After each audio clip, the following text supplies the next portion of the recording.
Hi, welcome back to the channel, and finally I can share with you something I've been wanting to show for a little while now, and that is Contrast by Dawesome. And let's get straight to it. It is amazing. Dare I say, a contender so far for Synth of the Year. Now in reality, it's probably not going to beat Serum, sorry Peter, but it is very, very up there. Now the structure of this video is going to be a little bit difficult because, to quote Peter from the manual, sound was never meant to be programmed, it was meant to be discovered. And in addition, we spent a lot of time making sure you don't have to think about how it works. So if I spend some time explaining how everything works, that is going to be the direct antithesis of the intention of this plugin. But nevertheless, I'm still going to do it. And I think I said something similar with Abyss when I reviewed that a few weeks ago. It really has brought the fun back into programming a sound. And I think using the word programming there is a bit misguided, because it doesn't feel like work at all. So you'll notice that I currently have it set to this UI size. Let's double click at the top, shall we?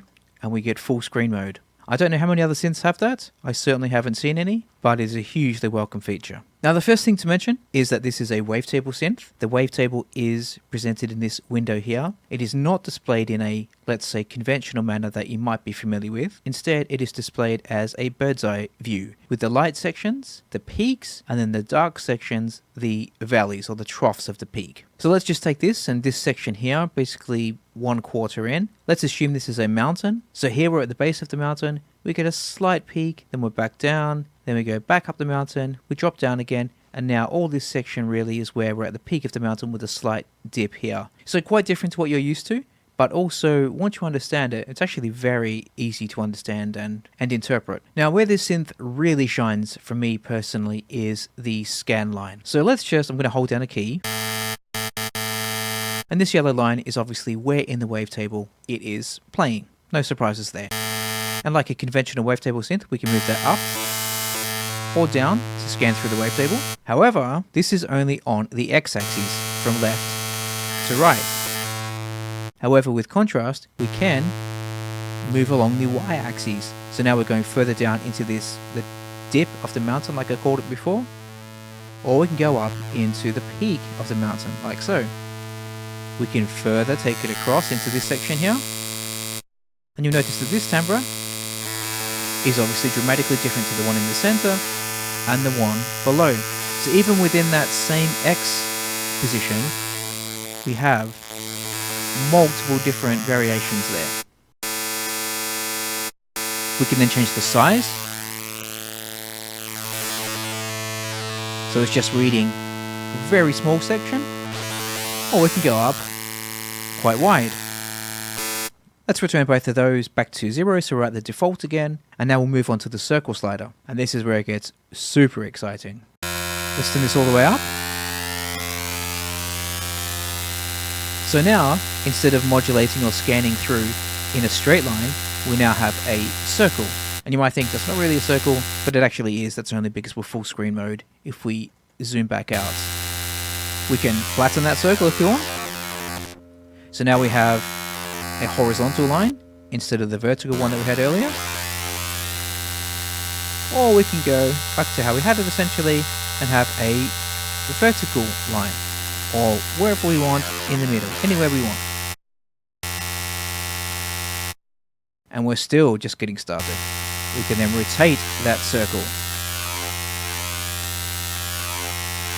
We can change the angle of that circle.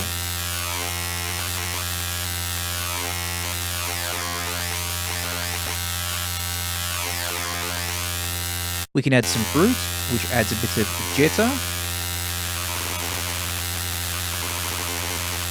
just making it a bit more growly essentially. Let's choose a different wavetable. I'm going to pick, I don't know, completely at random. Let's go with lattice perhaps.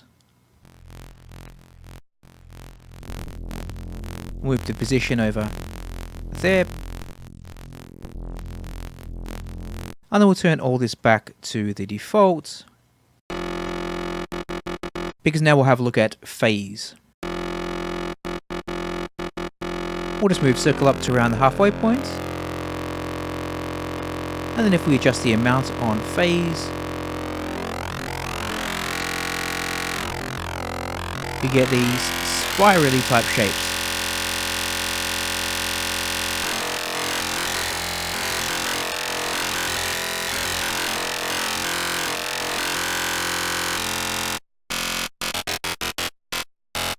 We can now change the ratio.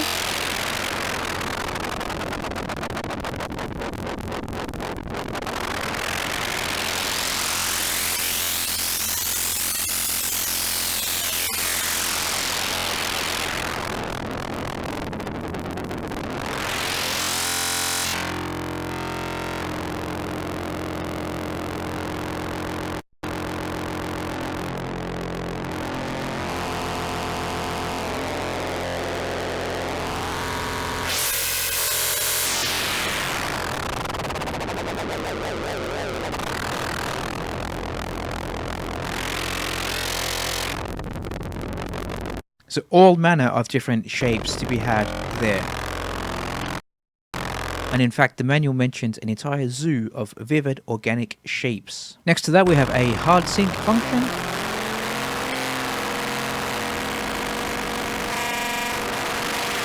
Once again, completely messing with our shapes.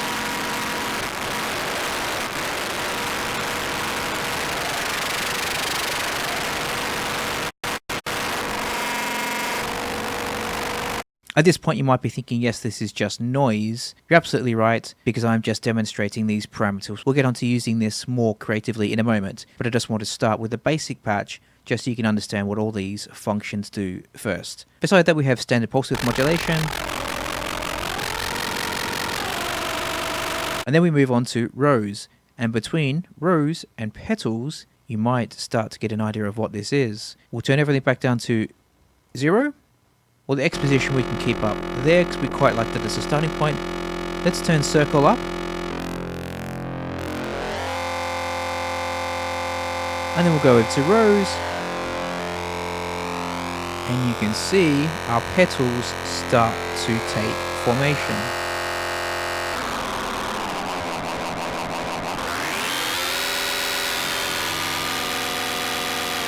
So obviously we've just built a flower here.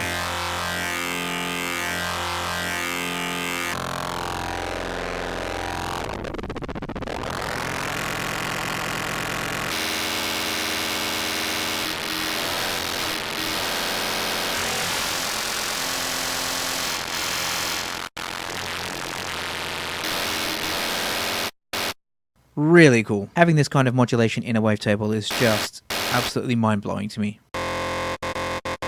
Then next to that we have noise.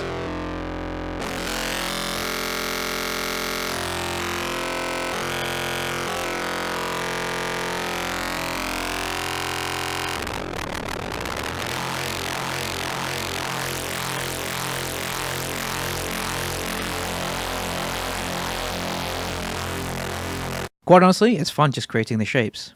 Then to finalize this section we have bio,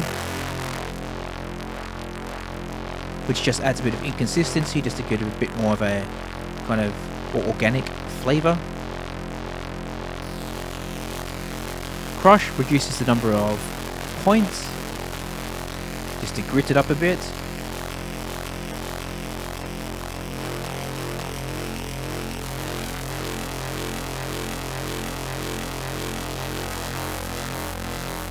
And then SQ stands for square and changes it more into a square shape. Which obviously doesn't look like a square when you've mangled it so much, but that's the intent.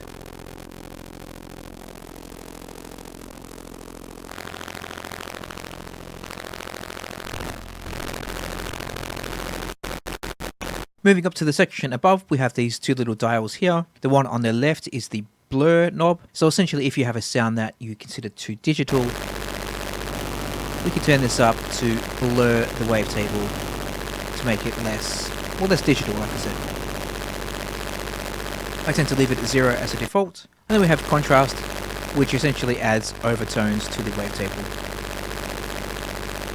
Let's leave that in the center for now. Up to this point, we have used these sliders to modify what is called the path position, the path being the path of the wavetable playback. We can, however, turn this on. We'll press record.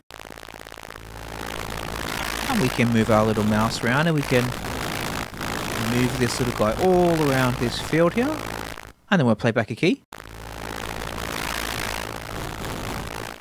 It is following our recorded path. Should we wish to further adjust that, we can then offset it. So let's move that further along the x-axis. We can move it up should we wish.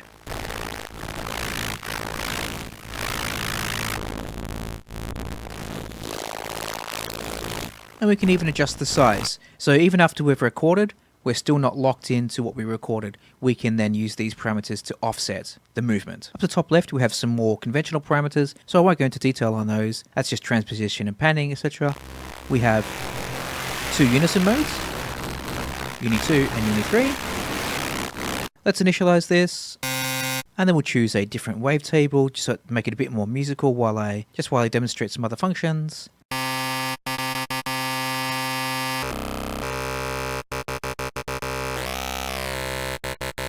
Let's go with that for now. Let's just put on Uni 2.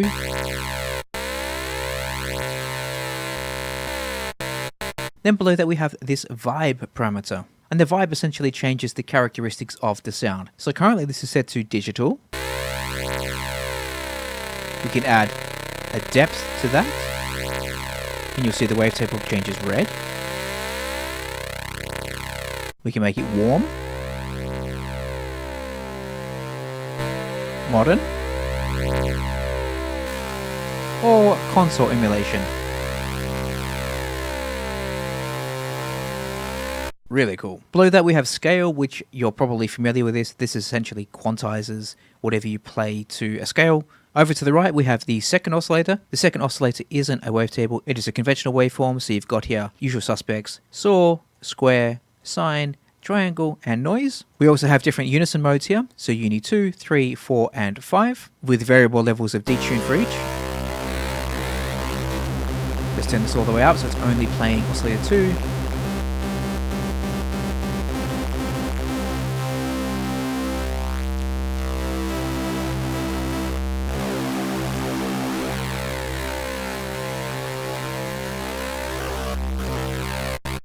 In the middle section we have the heart of the synth, which I've already been through, which is called the scan section. Above that we have a sequencer, and there's loads of fun to be had with this sequencer, all of which can be randomized. So we can randomize the steps on or off and the number of steps, the probability for each step. We can turn it down also.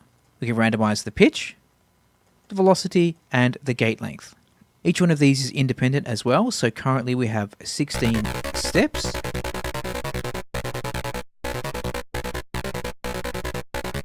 However, we can turn the pitch down to 11, let's say. The gate, let's turn that down to, I don't know, 5.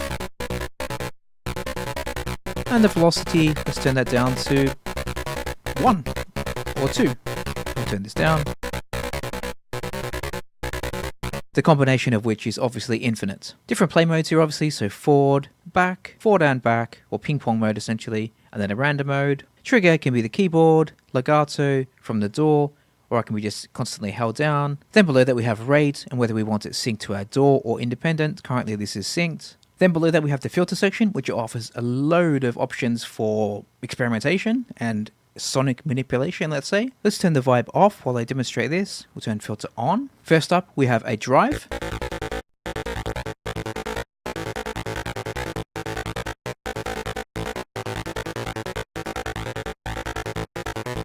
Next to that we have a filter, so high pass or notch. Obviously that can be key tracked. Then to the right of that we have, let's say, our standard filter options. With different modes here.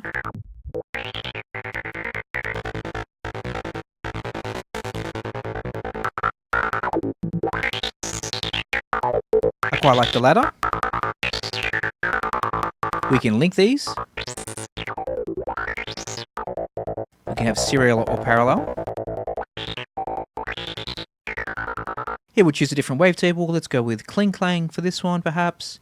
Let's turn off the filters first, and we'll turn on the resonator section.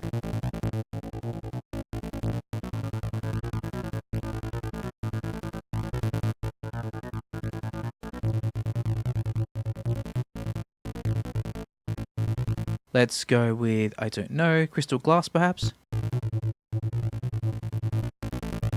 This dial down here is changing the dry wet of the resonator.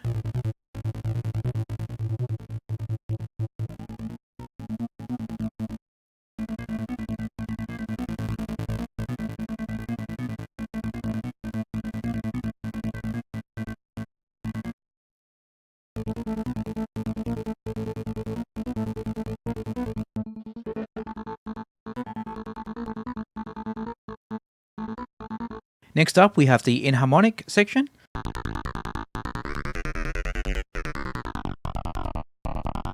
So generally you'd want to do this quite subtly.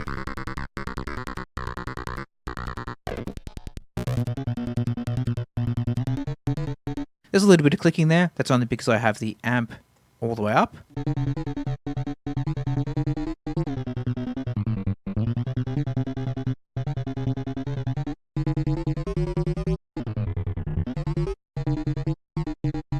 And then to the right of that we have saw A and B. And to be honest, I don't exactly know what this is because the manual is quite intentionally cryptic. It says, what do you get when you cross FM synthesis with physically modeled gravitational systems? Turn this knob and find out. Well, let's do that then.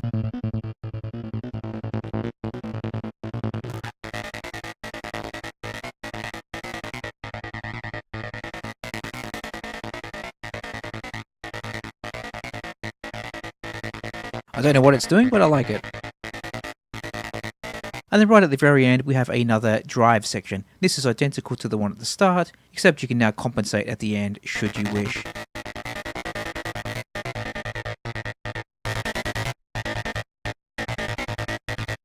Then moving on to the effects section, we have a full palette of effects here. Lots of different reverbs, delays, modulation effects, distortions, and then utilities.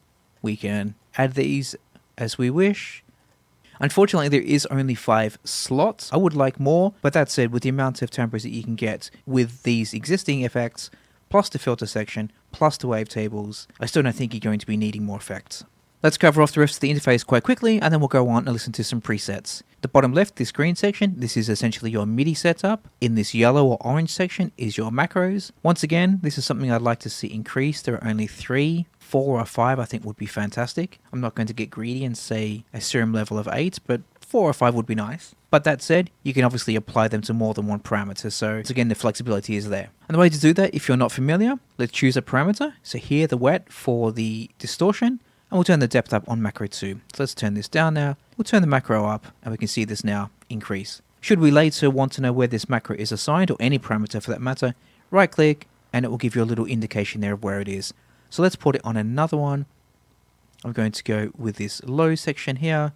Let's turn that up, and then we'll right click, and we can see that it's now going to 2 parameters. Or similarly, if we click on the parameter and right click, it tells you that it's being modified by the macro. To the right of that, in this bluey purpley section, we have a modulation section. These can all be mixed and match. So currently it's set to these parameters here, the majority of which are LFOs. We can change that should we wish to random.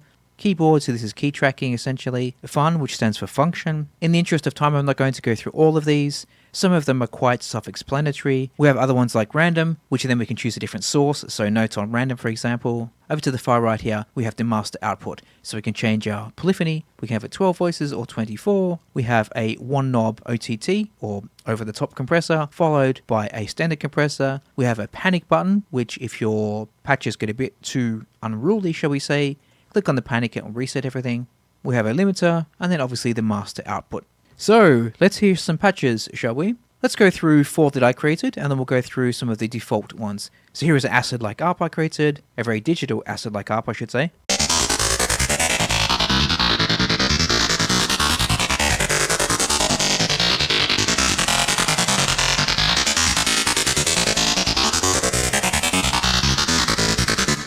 Dueling Spitfires. So to me, it sounds like World War II.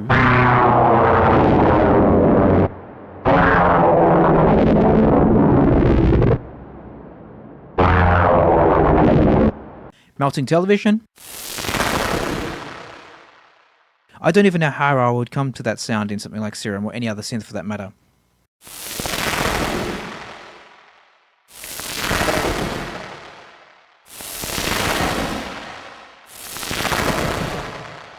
And then pause before. And the name obviously comes from the pause that it kind of hangs on this x-axis, and then it kind of explodes into the end. Kind of like a shotgun or something like that.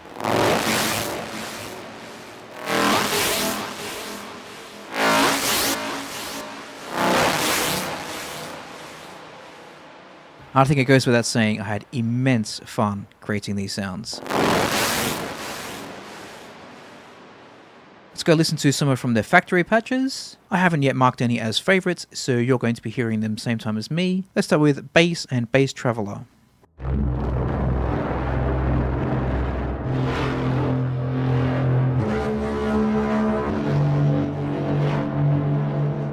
Brute Form.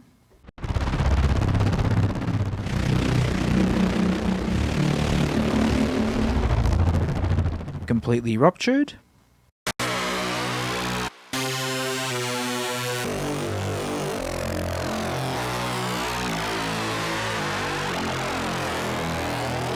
Red Bass.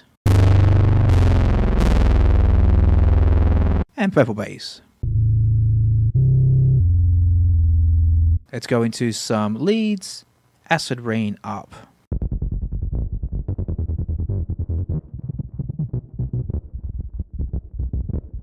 Crispy lead.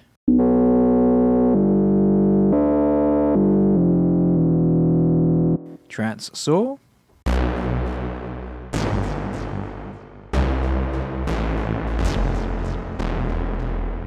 And despite what I've said all along, don't think that this is a purely proud to be digital synth. It does excel at analog tones also.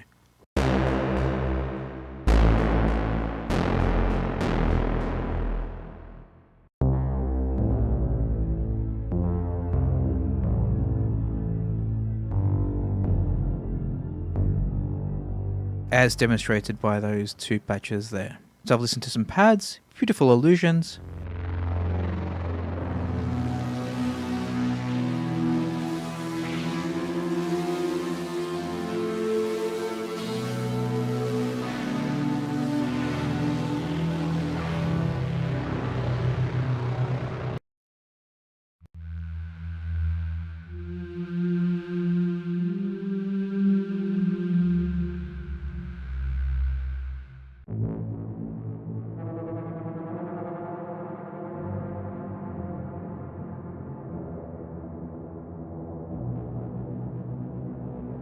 Really nice. Let's go into some percussion.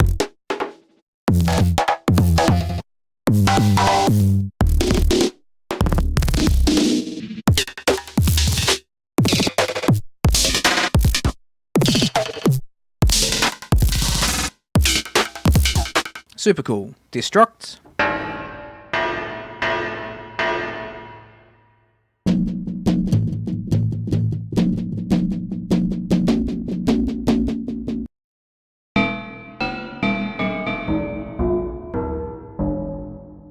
Effects.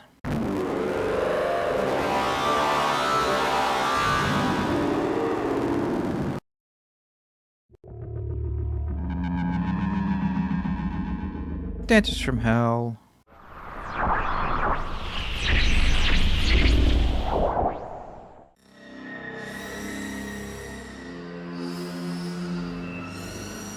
And then let's finish it off with drones. Elysium.